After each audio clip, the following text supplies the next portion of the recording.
Disney's 1982 sci-fi action film Tron was critically acclaimed and ended up becoming a cult favorite.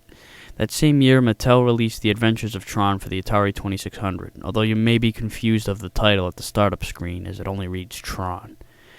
Now, I never saw the movie, so I'm not sure how much this game is truly based off of it. You'll control a guy that slides down a pole and has to collect these bits that float just underneath the ceiling of each floor.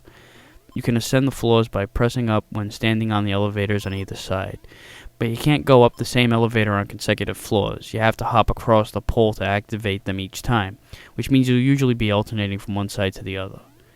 Pressing down will let you descend one floor, and by walking across the pole in the middle, you'll slide straight down at the bottom.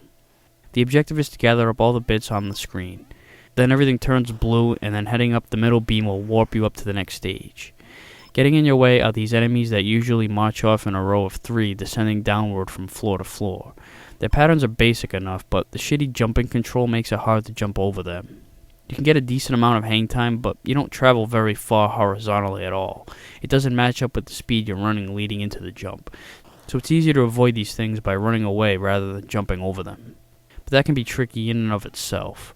If you're on this side just underneath them and they're about to change floors, you can't go up the elevator or you'll smack into one of them on the way up. But staying down below will probably lead you to getting taken out as you won't be able to outrun them. So you have to either move down a floor or time your elevator advancement very precisely. It doesn't get any easier in later stages when a huge fucking tank shows up that not only is tough to jump over, but they'll fire a shot that travels fast and it's very difficult to jump over due to the slow jumping. If you're far away from it, you might be able to react quick enough. Grabbing the items can also be frustrating because the detection sucks. You can make full contact with these items and you still won't pick them up because you'll have to hit a very precise spot. There's also this arrow thing that swings back and forth on the 3rd floor that'll knock you across the room a little bit, but it's not one of the items you need to collect. It just kinda gets in the way if anything.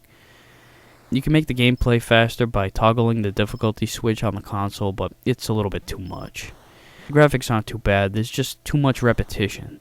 The stages all look exactly the same too. They'll just get increasingly difficult and the colors of the items and enemies will change up.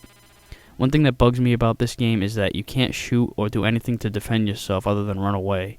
This game just feels like the type of platformer where you shoot shit up, collect items, and jump around from level to level. But without the shooting part, it just feels like a jigsaw puzzle with some of the pieces missing. Although there's quite a few pieces missing from this puzzle.